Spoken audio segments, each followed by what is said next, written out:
This is the Nebraska Greats, a weekly podcast as a service to the Nebraska Greats Foundation, which serves former collegiate athletes facing medical needs and financial challenges. Your tax-deductible contribution will change the life of a former college sports hero. Please give online at negreats.org. And now, here's your host, Ross Jernstrom. You are listening to the Nebraska Greats, a podcast produced by the Nebraska Greats Foundation, which serves collegiate athletes facing medical need and a financial challenge. Learn more or give generously at www.negreats.org. Hi again, everyone. I'm Ross Jernstrom, longtime sportscaster at KETV and WWT. I covered the Huskers for over 40 years, and my guest today is former Husker Guy Ingles, who played at Nebraska from 1967 to 1970. When he left Lincoln in 1970, he was the school's all-time leading receiver with 74 catches for 1,157 yards and 11 touchdowns. Please welcome to the Nebraska Greats Foundation broadcast number 88, Guy Ingles. Guy, welcome. Thank you, Ross. I appreciate you having me, and thanks to Matt, too. Well, let's go back to when you became a Husker, and it dates back to when you were a senior at Westside High School. And a lot of people remember that one game where you stood out and you got a scholarship offer to Nebraska. And let's go back to Berquist Stadium.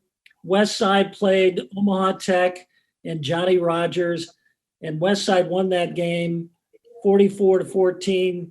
Guy, what stood out about that game for you? Well, I was amazed that they weren't smart. In retrospect, or reflection, I was amazed that they weren't smart enough to have Johnny on offense. Johnny was playing defense. Actually, he was a linebacker. And I don't even think he returned kicks. But we got the better of them. It was a Wednesday night game. It was teachers' convention week, so they had Thursday and Friday off to do things around the school, and the students were off. So it was like a Friday night game, except we had a short week. And Tech was rated number one, and I think we were probably 3 or 4 at the time, and maybe a little lower as far as the Metro at that time.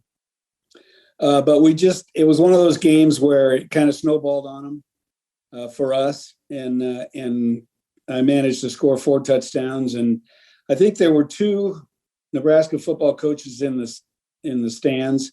I think it was Cletus Fisher and Jim Ross is my recollection. And that would have been about the 3rd week in October. And I think that Tom Osborne and Cletus Fisher came to my house in the 1st week in December and offered the scholarship in my home with my parents and I sitting there. And I really had gotten a lot of interest from smaller schools. But once Nebraska offered, I felt like, I was probably going to be a receiver and not a running back because of my size. And I think Tom even mentioned that night in talking to my parents, because I was 145 pounds at the time. And the running backs in Nebraska were somewhere between 215 and 225. And they were in a full house backfield. So it was like a wishbone, except the backs were straight across. And it was an unbalanced line and only one wide receiver, and they ran the ball heavily. Freeman White and Tony Jeter probably started to change their minds about throwing the ball about the time they were there in 63. And by the time 67 rolled around, we were throwing the ball probably 25 times a game or so. But in 69, we switched to the I formation because of Tom. And Johnny was a sophomore. So he was now in Lincoln, and he and I were the wide receivers. And the spread formation had 2 wide receivers, and kind of the rest of the thing is history. And there were a big difference between 67 and 69 were 2 very good quarterbacks in Van Bronson and Jerry Taggy.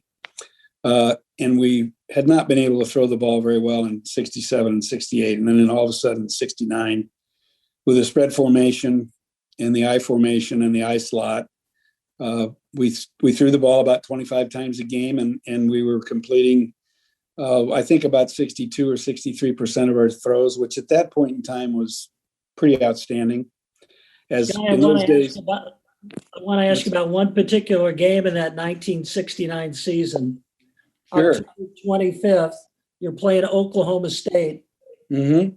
and you have 5 receptions for 163 yards, which was a record at the time. It was a yardage record at the time for a single game. Yeah, tell me about that game. What happened? Well, I'm not sure. Oklahoma State was very good. We ended up winning the game 13-3, so it's not like we scored a lot of points, but we didn't give them very many. And I had one really long pass off a scramble from Jerry Taggy, and another out and up a touchdown pass from Van Bronson in the second half, and that ended up being a touchdown. But 5 catches for 163, and we had, I think, pretty close to 200 yards passing, but we only had 13 points. But the fact is, we hit him deep, and Johnny was a freshman that year, so he wasn't in that game, and I was lucky enough to set the yardage record for a single game at that point. It's kind of where I got the nickname Guy the Fly. I think Van Bronson said, well, he's like a little fly out there running around, but he knows where he's going, and he knows how to run routes and blah, blah, blah, blah, blah, some other quarterback BS, and it ended up working out. And it was a fun game. I think it helped a little bit in momentum. It was at home. We still had to play Kansas down the road a couple games, and that ended up being a pretty important game in Lincoln, as that was the start of the 9 wins in a row, 33-year win streak at 9 wins in a row, and that was a big deal. And McFarland was interfered with on a pass that was probably 15 yards over his head, and Emory Hicks got a personal foul, so that was another 15. And then I got up after a running play, and I'm just trotting back to the huddle, and one of their defensive backs KO'd me from the side, blind side, knocked me down, and there was another 15 yards. And then pretty soon Kenny's going in the end zone, and we got Kansas on the ropes. Well, that's we had a lot of things fall into place, and the biggest thing though was the 2 quarterbacks coming in 69, the switch to the I formation, which ended up being very effective for a lot of years, and Johnny coming in 70 as a sophomore kind of set the table for some things that people hadn't seen before in Lincoln or anywhere else for that matter. And on top of that, we were great on defense in 69 and 70. If I didn't mention that, Murtaugh would take me to task later on about that. So he doesn't think that the offense ever won a game, but other than that, he was a great teammate and a wonderful leader on defense. And, and then the next year, he actually said to the writers in the August of 1970, somebody asked him, he said, how do you think you're going to do? And he said, I think we're going to win the national title. Yeah. Just like that. And then 5 minutes later, I think he was having his first altercation with Bob Devaney about why are you telling those writers that? Now we got a target on our back. Well, when you look back at that 1970 season, you have that tie against Southern Cal, but you guys really pulled it together and went on a run. What was the difference between the 69 and the 70 team? What was the line? There was, as far as pure talent, there wasn't a great deal of difference. The 69 seniors, Al Larson, Dana Stevenson, Gail Williams, Mike Wynn, Mike Green. I mean, there were a lot of good players in 69 that kind of helped us set the table in 70. And then I think once we outplayed Southern Cal. We probably should have won the game 24-21. I had a good game. I grew up in LA. My parents were UCLA fans. They were in the stadium. It was a fun win, or a fun tie. And I think I remember looking out there at their offensive huddle, and I thought, man, those are the biggest guys I've ever seen. And yet our defense held their own with them all night long. And Johnny had a good game. I had a good game. Joe Orduna and Jeff Kinney both played well. I think Joe Orduna went 60 yards for a touchdown, which put us up at the time, I think 14-7 or 14-10, something like that. So, yeah, I think once that game was over, then I think, they had already beaten Alabama. So I think we knew we could play with just about anybody. And the 69 victory at Oklahoma was also a big key. I never saw Bob happier than I did after that game, because the year before was the worst loss in Bob Devaney's coaching career. And it was in Norman in 68. 47-0. 47 to Zippola. And I remember on the way home, I was talking to Don Bryant, Ross, and I said, boy, it'd be sure nice to have those guys back in Lincoln next year. And he looks right at me and he says, Guy, we're going back to Norman next year. I said, what's that about? He goes, it's a Big 8 scheduling quirk. And I was going to call up the Big 8 commissioner and tell him to get his you-know-what out of his you-know-what. So we go back down there, and Steve Owens is going to win the Heisman.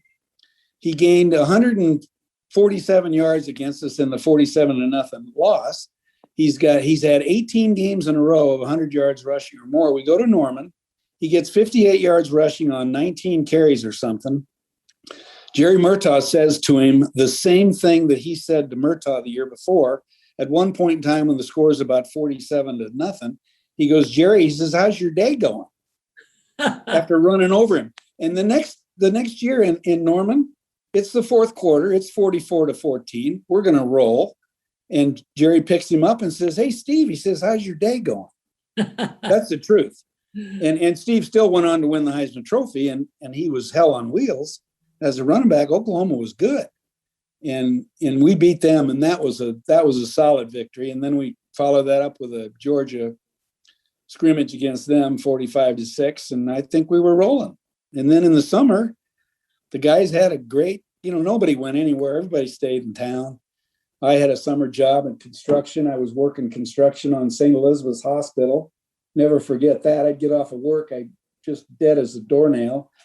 And we'd go to the stadium, and the AstroTurf was in. The brand new AstroTurf was in, and the quarterbacks would grab the footballs, and we'd run around throwing passes for 2 hours after a pretty hard day's work. And that the AstroTurf at that time in August, Ross, they didn't have any stripes on it. It was just green. It was green from one end to another and one sideline to another.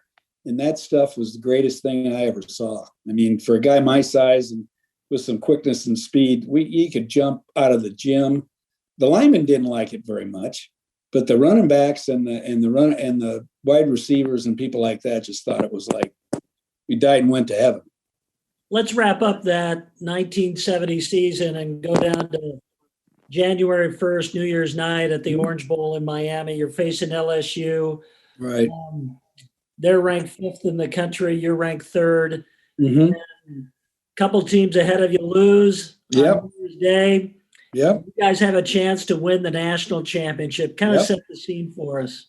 Well, we actually found out right as we got to the stadium, I think, or maybe shortly after we got to the stadium, we found out that Stanford had beaten Ohio State in the Rose Bowl, which was the later game. And we already knew that Notre Dame had beaten Texas. And so those two things had to fall into place. So then we were the last undefeated team in the country, but we had to take care of business. And I think on offense, I've talked to Tom about this many, many times, but we didn't play very well on offense. We should have beat them. We should have beat them 35-10 or something like that. But we turned the ball over. We had a bunch of stupid penalties in the first half, and they were just good enough on defense that we let them hang around. And then at the end, I think we had one good drive at the end, and Jerry scored the winning touchdown. And then I think the defense stopped LSU cold twice in a row. And one of them was the running back was running around, and Willie Harper got the running back and stole the ball from him right out of his mitts. And then he went running around in circles for a couple minutes before he went down. And then it was about over. And So I think the defense was as much responsible for that win as the offense. In the Oklahoma game, when we beat Oklahoma in Lincoln 28-21, it was a both sides of the victory. And at the end, the defense intercepted the ball in the end zone. And in 70, they were like everybody else we played. They didn't have an answer for Johnny. And that ended up being the case for the next couple of years. What was the reception like in Lincoln when you got back? Well, first of all, we got to stay 2 extra days in Miami because of the snowstorm in Lincoln. So we actually laid around the beach for another couple days. And then myself and Dan Schneis and Paul Rogers went to Tampa and played in an all-star game with Coach Devaney. That was the next weekend. So I don't know when Bob got back, but the team got back. I'm guessing the game was Friday night or Saturday night. And I think the team got back to Lincoln probably Tuesday. And Paul and I and Dan Schneis had already driven to Tampa. They gave us a rental car and told us to drive up to Tampa for the All-Star game. So all I know is I've seen all the films and the pictures and the videos, and it was a pretty wild celebration. And then later on, they had something organized, at the Devaney Center. Yeah, the president came and all of that. And that was wild. Listening to Murtaugh and Schneis talk about that, worth the price of admission. The Secret Service was, now don't shake hands with the president unless he sticks his hand out. You're not supposed to touch him, not unless he sticks his hand out. Well, I actually think Nixon was pretty happy to be there. Yeah. And I think both Bob and Dan and Murtaugh had a pretty good time with him. And it was I remember there must have been 7,000, 8,000 people in the old barn, the old field house where they played basketball and where volleyball was for years and years and years. And it was a hoot. I mean, it was really something. And it's been part of my life ever since that day, 50 some years ago. And people still bring it up, and they oh yeah, you were on the first national title team, and that's all I ever say is I was on the first one. I don't get it confused with 71 or 95 or 96 or any of those. But we're a bunch of people in the right place at the right time. Ross, wonderful coaching staff. Devaney's staff was just peerless. I mean, they were great, from all the defensive coaches, all the offensive coaches, Clete Fisher, Carl Selmer, John Melton, Jim Ross. I mean, it was a who's who of Nebraska football in those days. And, there were a couple of teams in 63 and 65 that were one win away from a national title. And they came awful close. And some of those teams, I remember I was in junior high and high school watching them. They had great football teams, and they just ran into somebody a little better in the bowl game. Well, this Saturday is the annual Red-White Spring Game. And I've got to ask you, what were the spring games like back in those days? We had 20 practices instead of 15. And actually, I used to think we had 30 practices because at times I used to talk to my buddies and I'd say, Jesus, when is spring ball going to be over? And would just Monday, Wednesday, Friday, Saturday scrimmage, Monday, Wednesday, Friday, Saturday scrimmage. And the spring games, there might be 2,500 people there, mostly parents and maybe girlfriends or fraternity brothers or people that we went to school with. And it was normally a beautiful day in May, maybe the first or second weekend in May. And we'd practice for 5 or 6 weeks and made a lot of headway. I mean, I remember my junior year when I was going to start, I had a great spring. I was penciled in as number one. They recruited a junior college split end, which I never let Tom Osborne hear the last about. And but we had a great spring, and we kept people healthy. We scrimmaged every Saturday, but we kept people healthy. I can't remember losing a starter in 69 or 70 in spring ball. And I think in 71, the case would have been the same. They just had a way of once the season started, we weren't going to hit. we were going to condition, and we were going to repetition, and I was going to catch 100 balls a day. And until I did, I didn't leave the field. But they weren't hitting us. They weren't mistreating us.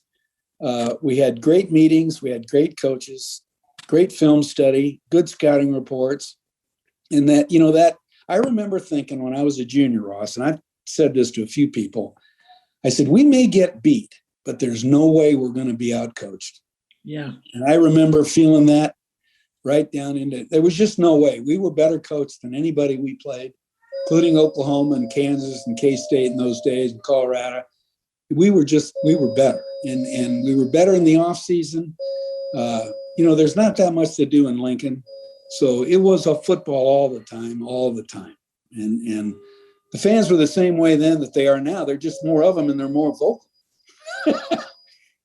Guy, I got to ask you about the future of the Huskers right now. Scott Frost starting his 4th season now. Sure. Just give me your thoughts on where do you think the Huskers are headed? Well, I think they've been in the right direction since day one.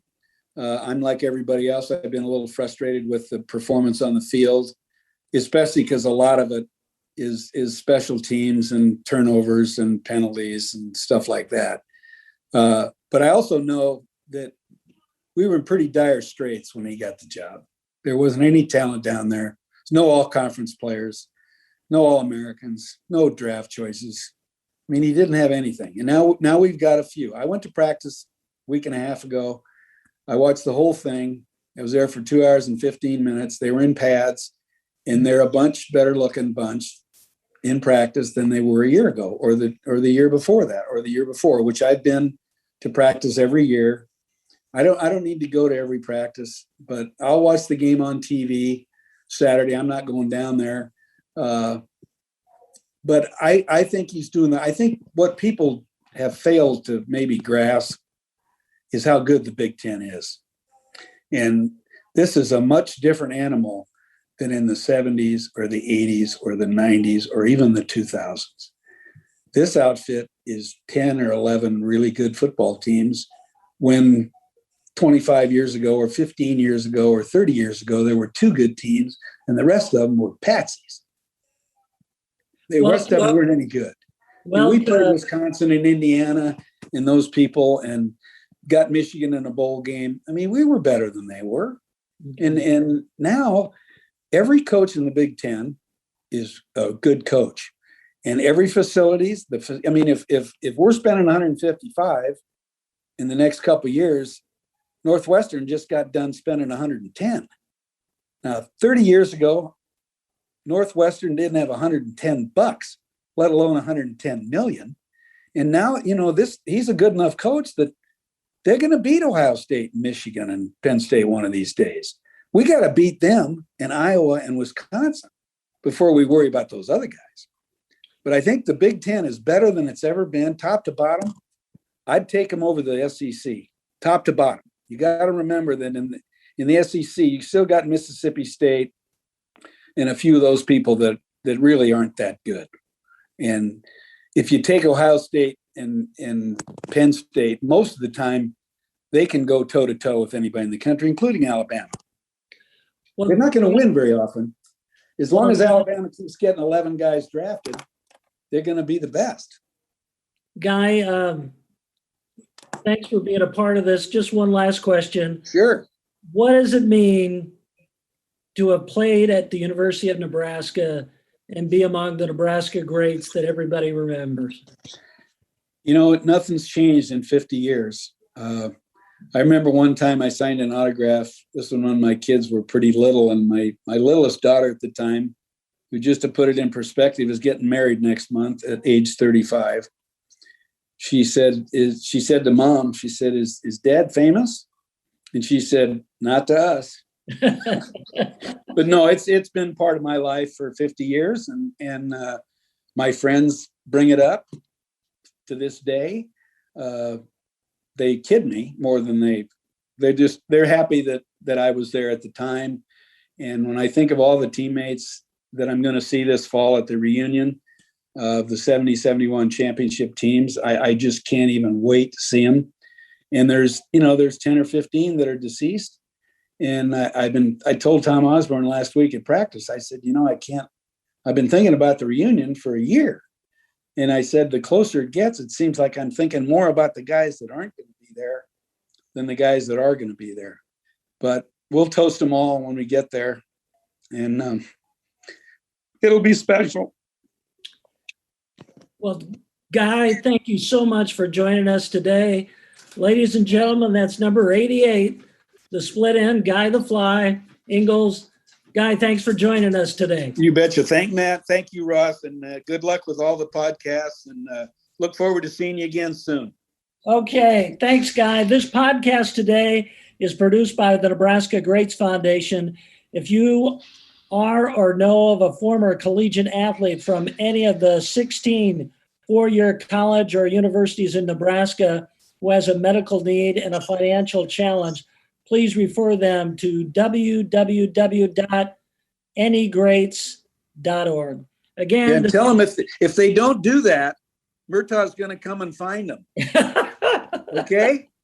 All right. That's Guy Ingles. I'm Ross Jernstrom. Thanks for joining us on the Nebraska Greats Foundation podcast. This has been Nebraska Greats, a weekly podcast serving the Nebraska Greats Foundation. You can find each episode on Apple, Spotify, Amazon Music, Google Play, and anywhere you get your podcasts. Please give generously to serve Nebraska's former sports heroes in need at anygreats.org. And be sure to follow the Any Greats on Facebook and Twitter.